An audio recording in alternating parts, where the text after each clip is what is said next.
آج اہم مسئلے پر گفتگو کرنا چاہ رہا ہوں، اور وہ یہ ہے کہ فرانس کے خنزیروں نے میرے نبی پاک صلی اللہ علیہ وسلم کے خاکے بنائے، یعنی کارٹون بنائے، اور سرکاری عمارتوں پر انہوں نے آویزہ کیے۔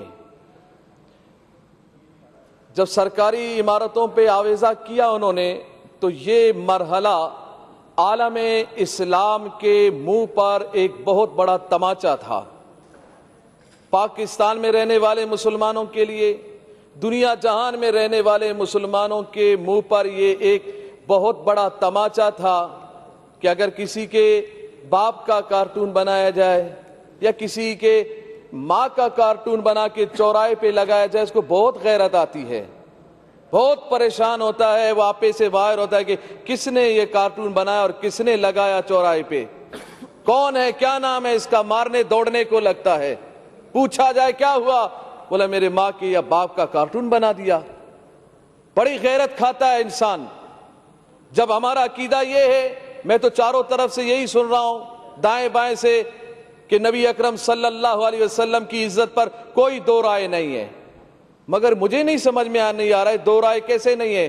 آپ کی رائیں تو کسی اور طرف جا رہی ہیں، آپ کی رائیں تو یہود و نصارہ کی طرف جا رہی ہیں۔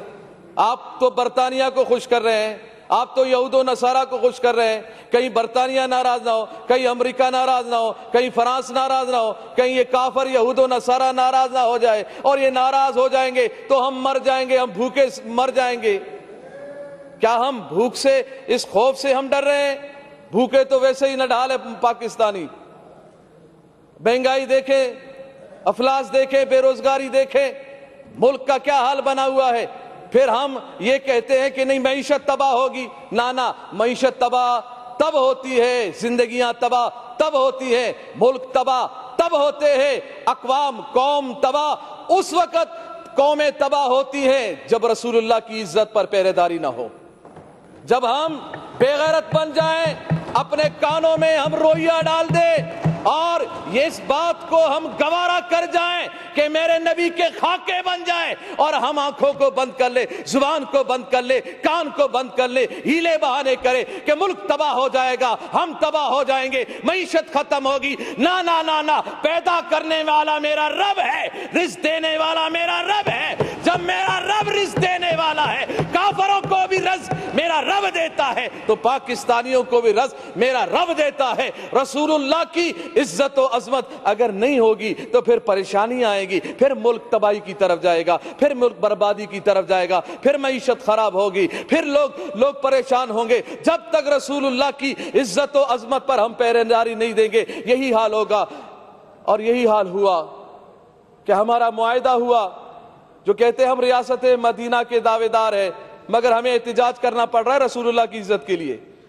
آپ اگر ریاست مدینہ کے آپ دعوے دار ہیں تو پھر آپ کا کام تھا کہ ہم سے پوچھے بغیر، ہمارے احتجاج کیے بغیر، ہمارے اسمبلیوں میں بولے بغیر، ہمارے روڈوں پہ آئے بغیر، یہ کان سے پکڑ کر سفیر کو نکال دیتے اور کہہ دیتے کہ ہم اس خنزیر کو برداشت نہیں کرتے جس کے ملک نے ہمارے نبی کی گستاخی کی ہے۔ اور یہ بات کی جا رہی ہے جی ہم اگر سفیر کو نکال دیں تو پھر کیا اس بات کی گارنٹی ہے کہ پھر وہ گستاخی نہیں کریں گے، وہ گستاخی نہیں کریں گے۔ وزیر اعظم صاحب نے یہی بات کی ہے، وہ تو پھر گستاخی کریں گے۔ ارے یہ کون سی بات ہو گئی؟ جب تم نے ہم اس بھارت کے پائلٹ کو نکالا تھا ادھر سے پاکستان سے، جب ان کے حوالے کیا تھا تو یہ بات کیوں نہیں کی کہ اب تو ہم حوالے کر رہے ہیں؟ اس بات کی گارنٹی کیا ہے کہ وہ پھر حملہ نہیں کرے گا؟ وہ تو پھر بھی حملہ کر رہا ہے، وہ تو بارڈروں پہ حملہ کر رہا ہے، وہ کشمیریوں پہ حملہ کر رہا ہے، مسلمانوں پہ حملہ کر رہا ہے۔ یہ فلسفہ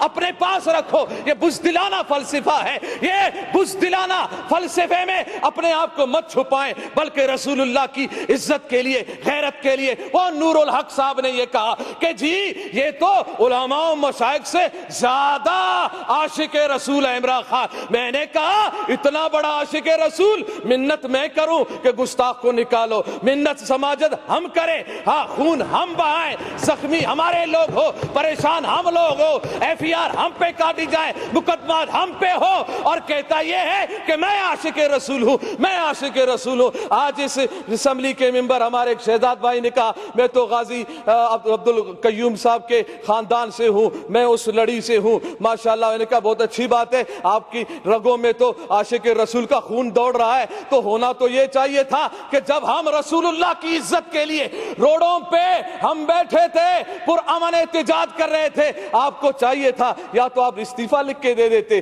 رسول اللہ کی عزت کے لیے, یا تو پھر روڈوں پہ ہمارے ساتھ بھی آ کے بیٹھ جاتے. ہم پہ گولیاں بھی چلائی گئی ہے, ہمارے کانوں کی قریب سے گولیاں گئی ہیں, ہمارے نوجوانوں کے ہاتھوں میں اسلحہ نہیں تھے, رسول اللہ کی عزت کی بات تھی, زبانوں پہ رسول اللہ کی وفاداری کی بات تھی. ہم ادھر احتجاج کر رہے تھے, پرامن احتجاج کر رہے تھے, روڈوں پہ بیٹھے ہوئے تھے, قرآن خوانی ہو رہی تھی, نعت خوانی ہو رہی تھی, رسول اللہ صلی اللہ علیہ وسلم کی تعریف و ثنا ہو رہی تھی. ہاں اگر برا کہا جا رہا تھا تو گستاخانے رسول کو برا کہا جا رہا تھا, ان کے حامیوں کو برا کہا جا رہا تھا. اگر برا لگنا تھا, گولیاں چلانی تھی, تو ان پہ گولیاں چلاتے, ان پہ ظلم ڈھاتے جنہوں نے گستاخی کی تھی. مگر تم نے وہ طاقت ہی نہ رہی, نہ تم میں وہ سمت رہی, نہ تم میں وہ رسول اللہ کی محبت کی اصل جھلک نظر آئی کہ تم نکال دیتے, تم کہہ دیتے کہ نا نا نا نا, جس نے رسول اللہ کی گستاخی کی ہے ہم اس کو برداشت نہیں کرتے ہیں. تو اس وقت میں پوری اسمبلی سے اس وقت میں اس مرحلے میں ہوں, میں نے لاشیں اٹھائی ہیں, ہم نے لاشیں اٹھائی ہیں رسول اللہ کی عزت کے لیے.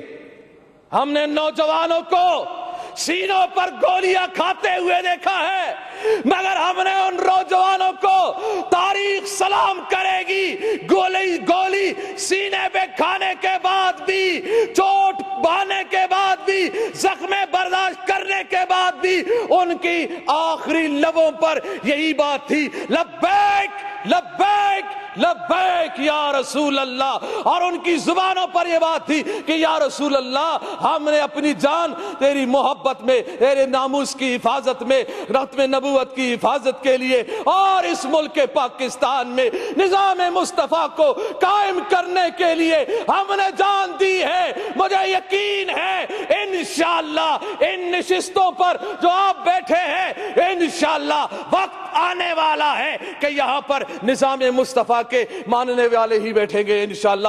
وہ پھر بات زبردستی نہیں ہوگی, آپ ہمیں زبردستی روڈوں سے اٹھاؤ گے, آپ ہمیں زبردستی پیارے محبوب علیہ السلام کی عزت سے روکو گے, گولیاں چلا کے نا نا نا نا, اس بات کو دبا نہیں سکتے. زبردستی روڈوں سے اٹھایا جا سکتا ہے, ڈنڈے چلانے سے. اچھا مجھے یہ بتایا جائے میڈم اسپیکر صاحبہ, مجھے یہ بتایا جائے کہ روڈوں پر جو احتجاج کرتے ہیں, PTI کے احتجاج کرنے والوں پہ کیوں گولیاں نہیں چلی؟ نہیں چلی, کہاں ہے, کدھر چلی ہے, کہاں ہے تمہاری لاشیں؟ سٹاپ نہیں کریں, آپ ڈسٹرب نہیں کریں. کوئی اگست کی لاشیں نہیں ہے, ان پہ کیوں گولیاں نہیں چلی؟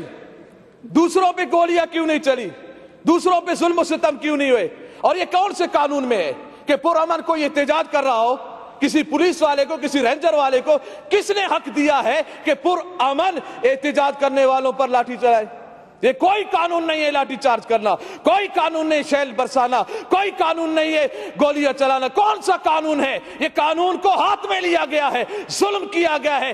ان شہداء کا مطالبہ ہم کرتے ہیں کہ جن کے کہنے پر یہ گولیاں چلائی گئی, وہ ایک آوارہ, ایک وزیر جو آوارہ گھومتا رہتا ہے, سگریٹوں پہ سگریٹ لگا رہتا ہے, کش پہ کش لگا رہا ہوتا ہے کہ جی میں یہ کر دوں گا, میں وہ کر دوں گا. میں نے کہا بس کر, چپ کر بے وقوف کہیں کا, تو کیا کرے گا, تیرے اندر طاقت کیا ہے؟ ارے کرنے والا تو میرا رب ہے, میرے رب کے عذاب میں آ گئے تو پھر پکڑ ہی پکڑ ہے. ان بطش ربک لشدید, تیرے رب کا پکڑ بہت سخت ہے, چیخیں نکلیں گی. یہ 2 دن کی کرسی ہے, اس ہوس میں مت رہو, اس ہوس میں مت رہو کہ ہم 2 دن ہمارے پاس حکومت ہے, طاقت ہے, اس طاقت کے بل بلتے پر ہم جو چاہیں جیسا چاہیں کرتے رہیں گے. ہم عہد شکنی کریں, ہم رسول اللہ کے غلاموں پر گولیاں چلائیں, نا نا نا, یہ گستاخی یہ رسول کو ہم کبھی برداشت نہیں کریں گے. تو ہمارا معاہدہ تھا اور اس میں یہی بات ہے اہم کہ پیارے محبوب علیہ السلام کی جو گستاخی کی ہے فرانس نے، اس کے سفیر کو ملک بدر کیا جائے گا۔ ہم اس جملے جب یہ اتنی بات ہو گئی، ہمارا کون سا بڑا مطالبہ تھا، اتنی بات تھی نا کہ سفیر نکالا جائے۔ سفیر نکالنا کون سی بات ہے، چھوٹی چھوٹی باتوں پہ بھی سفیر کو نکالا جاتا ہے، ملک بدر کیا جاتا ہے۔ بس اسی دعا کے ساتھ کہ اللہ تعالیٰ پاکستان میں نظام مصطفیٰ صلی اللہ علیہ وسلم قائم فرمائے، اس کے اسباب و ذرائع بتائے، اور اللہ تعالیٰ دین دشمنوں کو نیست و نابود فرمائے۔ لبیک لبیک لبیک یا رسول اللہ، لبیک لبیک لبیک یا رسول اللہ۔ تاجدار ختم نبوت زندہ باد زندہ باد، من سب نبیان فاقتلوہ۔